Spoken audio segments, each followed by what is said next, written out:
শুনছো, আমাদের সংসারটা ছোট হলেও অনেক সুন্দর, তাই না? আমার পরিবারটাই আমার সুখ। তুমি আগের মতো আর কথা বলো না কেন? অযথা প্রশ্ন করো না।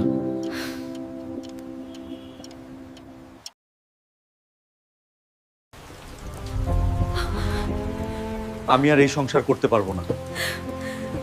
মা, আমি বড় হয়ে তোমাকে অনেক সুখ দেব। তুই আমার সাহস বাবা তৌহিদদা।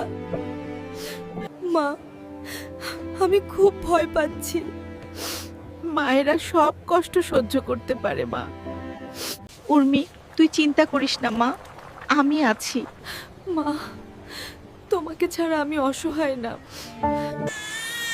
তৌহিদ, আনাজ, তোদের জন্যই আমি বেঁচে আছি। মানুষ ছেড়ে চলে যায়, কিন্তু মা কখনো সন্তানের হাত ছাড়ে না। তোদের জন্যই আমি বেঁচে আছি।